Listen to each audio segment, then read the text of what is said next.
Hello, hello, mic testing. Hello, hello, mic. দুঃখিত সবাইকে, হঠাৎ করে আমার মাইক্রোফোনটার কি যেন হয়েছিল যে কথাই আসছিল না। এরপর এক বন চটকনা খেয়ে ঠিক হলো। চলে যাচ্ছি নয়া গল্পের পার্ট 5-এ। কাইফ, কাইফ, আপনি কি এখানে আছেন? থাকলে অবশ্যই সাড়া দিবেন। উফ, এই মেয়েটা দেখছি আমার পিছুই ছাড়বে না। এই মেয়ে, তুমি আমার বাসার ঠিকানা পেলে কোত্থেকে? ছোটবেলায় মায়ের পিটুনির ভয়ে আমি এই দুনিয়াতে এসে কোথাও না কোথাও লুকিয়ে থাকতাম, কিন্তু আমার মা কোনো না কোনো ভাবে আমাকে ঠিক বের করে ফেলতো। আমার মা তো জিন, তাই সে পেয়ে যেত। কিন্তু আজ এত বছর পার হয়েও আমি এক মানুষের হাত থেকে বাঁচতে পারছি না। এর থেকে কষ্টদায়ক আর কি হতে পারে? কি হয়েছে? কি জন্য আমাকে ডাকছিলে বলো? বিয়ে করবেন কবে সেটা বলার জন্য।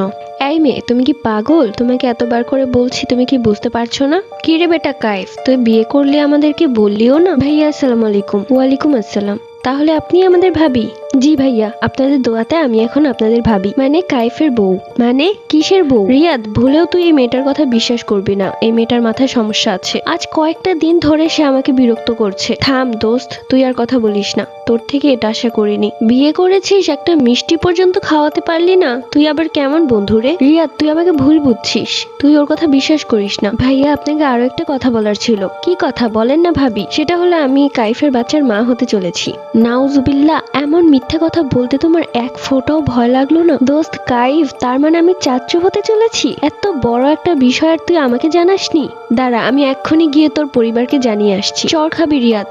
এইসব কিচ্ছুই না। এই মেয়েটা শুধু শুধু আমাকে ফাঁসাচ্ছে। তুই আমার ছোট্টবেলার বন্ধু, তুই জানিস না মেয়েদেরকে আমি দু চোখে দেখতে পারি না? তাহলে এই মেয়ের কথা তুই কিভাবে বিশ্বাস করতে পারছিস? আচ্ছা ভাবি, আপনি যে এত কথা বলছেন তা সত্যি কিনা কিভাবে বুঝবো? সত্যি কিনা সেটা বলতে পারবো না, বাট আমার যেটা মনে হয়েছে আমি সেটাই বলেছি। দেখেছিস দোস্ত, আমি কি বলেছিলাম? এই মেয়েটার মাথায় সমস্যা আছে। এখন নিজের কথায় নিজে ফেঁসে গেছে। তুই বুঝতে পারছিস না আমার এত বছরের ঘরটা আমি কি জন্য ছেড়ে দিলাম? শুধুমাত্র এই মেয়েটার জন্য। এই মেয়েটা আমাকে এত বেশি অশান্তি করে রেখেছে যে কি বলবো। ভাই, আমার মাথা ঘুরছে, আমি আর এখানে থাকতে পারছি না। তোরা কথা বল, আমি গেলাম। রিয়াদ দোস্ত, তুই আমাকে এই পাগলের সাথে একা রেখে যাস না। এই মেয়েটার সাথে থাকলে আমি পাগল হয়ে যাব। কাইফ, আমাকে নিয়ে ঘুরতে চলো না। ঘুরতে যাবে? ঠিক আছে চলো, তোমাকে আজকে এমন একটা জায়গায় ঘুরতে নিয়ে যাব যে কাঁদতে কাঁদতে মরে যাবে। তাই নাকি? কি এমন জায়গা আছে যে আমি কাঁদতে কাঁদতে মরে যাব?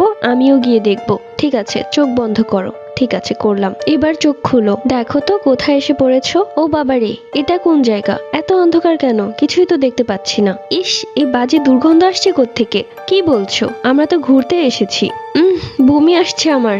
এটা কোথায় সত্যি করে বলেন তো? এটা হচ্ছে ড্রেনের ভেতর। এই, আপনি এত খারাপ কেন? এই নর্দমার মধ্যে কেউ ঘুরতে যায় নাকি? আমি এখন বমি করে অজ্ঞানী হয়ে যাব। আমাকে তাড়াতাড়ি এখান থেকে নিয়ে যান। ঠিক আছে ঠিক আছে, বমি করো না যেন। তোমার মতো এরকম একটা জলহস্তি অজ্ঞান হয়ে গেলে আমি সেখান থেকে বের করবো কিভাবে? পরবর্তী গল্প